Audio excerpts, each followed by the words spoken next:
Welcome to the late Senator Miriam Santiago's Pickup Lines.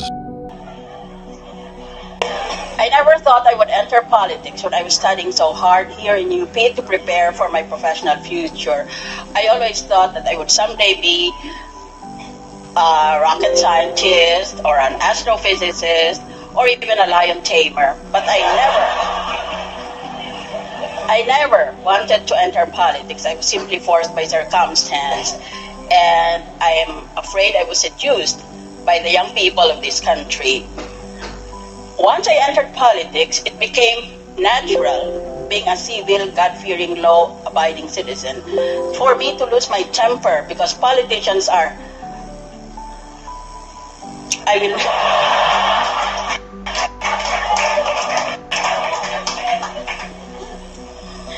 So, kailangan po minsan sa politika para lang mabuhay ka, to survive, if not to prevail, kailangan magmataray ka. Kaya lang, iba naman klaseng taray ito. Itong mga sinasabi na ito.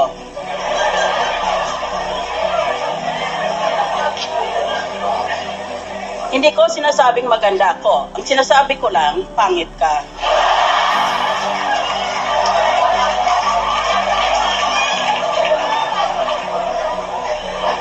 Pag nakikita kita, parang gusto ko mag-sorry sa mga mata ko.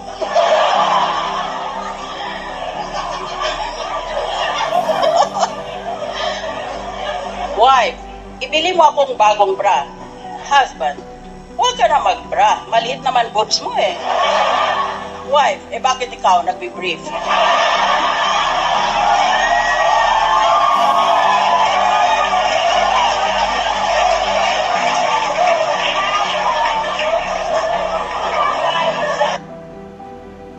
Ibenta mo na ang bahay mo. Total, nandito ka na, nakatira sa puso ko. On.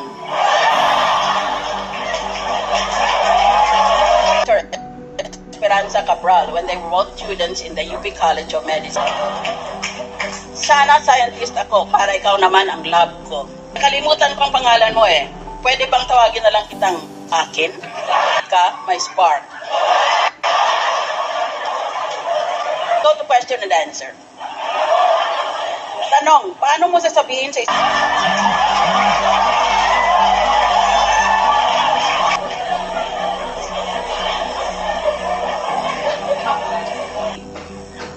Once I entered politics, it became natural. So, kailangan po minsan sa politika para ba naman klaseng taray ito. Itong mga sinasabi na ito. Band-aid ka ba? Nagasgas kasi ang tuhod ko when I fell for you. Balita ko magaling ka raw sa algebra. Can you replace my X without asking why? Ang pagkamahal ko sa iyo ay nasa kabilang classroom. Ibang klase talaga. Hanap mo ba ang favorite subject mo? At kahit anong angle, ang cute mo. Magaling ka ba sa math? Kung ikaw kasi ang sagot sa question na buhay ko. Pinat ka ba? Pinatibot mo kasi ang puso. Dati ang puso ko mura lang. Pero dahil sa'yo, biglang lumahal. Nung bata ako, umakyat ako sa bubong ng bahay namin. Hindi ako kinaya ng bubong namin, kaya nalaglag ako. Mula noon, nauso na ang term na hulog ng langit. Lahat ba ng fairy tale nagsisimula sa once upon a time? Sagot, hindi. Ang iba ay nagsisimula sa kung iboto ninyo ako. I will now start my speech. Otherwise, maging kamukha na lang ng press conference ko na wala na akong ginawa kung hindi insultuhin ang mga kalaban ko. Nahihiya naman ako sa inyo, kaya matino na ako ngayon. I never got picked up by anybody here in the Philippines or abroad. But now I know that there are certain pick-up lines that would prove irresistible to young people of this generation. For example, why don't you try the following?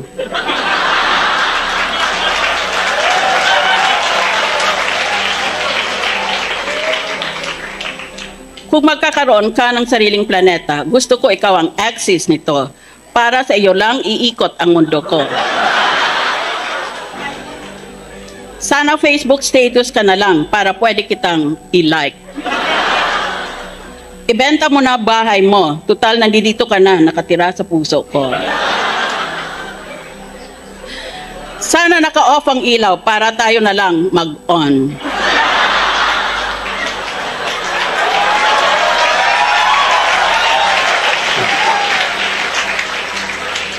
Never mind the lecture. I've been lecturer here for 10 years. And I don't see that I ever improved anybody's IQ. Noodles ka ba? Kasi lucky me. Ang bahay ko ay parang siso. Pag wala ka, down ako. Para kang hold-upper. Lahat ibibigay ko sa iyo. Huwag mo lang akong saktan.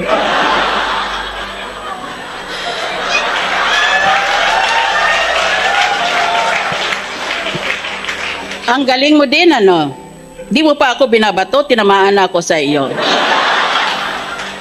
Maglaro tayo ng kahit ano, wag lang taguan. Kasi a girl like you is hard to find. Sana exam mo na lang ako para sagutin mo din ako. Bastos ka rin, ano? Di ka man lang nagpapaalam, tuloy-tuloy kang pumasok sa puso ko.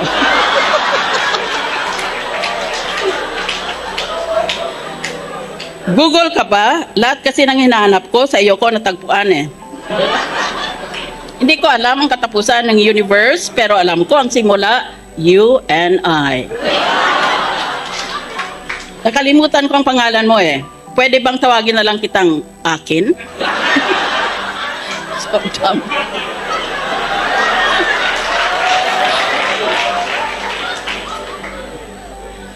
If my husband had ever tried any of these lines, I would have bashed his teeth in.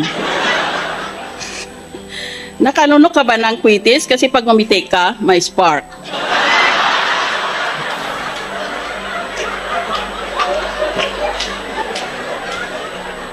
This is what Dr. Bienvenido Cabral said to Dr. Esperanza Cabral when they were both students in the UP College of Medicine.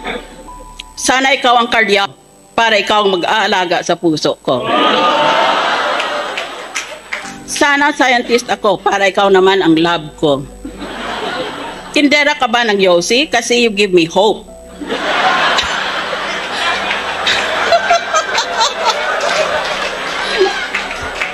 Kasi you give me hope and more. Para kang cactus, kasi handa akong masaktan, mayakap ka lang. Pag wala ka, ang buhay ko parang lapis na hindi pa natatasahan. Pointless.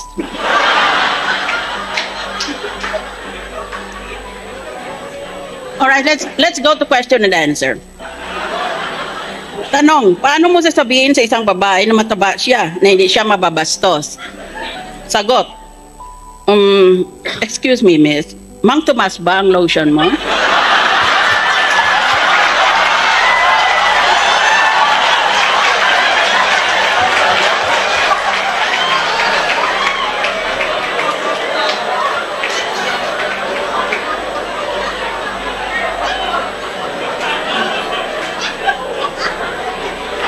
Guy 1, kumusta ang exam mo?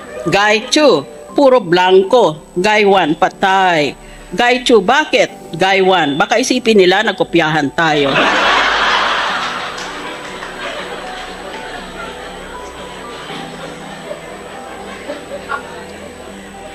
I never thought I would enter politics when I was studying so hard here in UP to prepare for my professional future. I always thought that I would someday be a rocket scientist or an astrophysicist or even a lion tamer, but I never wanted to enter politics. I was simply forced by circumstance, and I am afraid I was seduced by the young people of this country.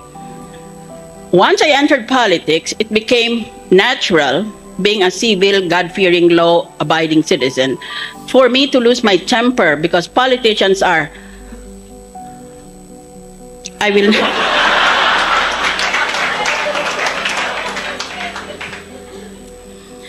So, kailangan kong minsan sa politika para lang mabuhay ka, to survive, if not to prevail, kailangan magmataray ka. Kaya lang, iba naman klaseng taray ito. Itong mga sinasabi na ito.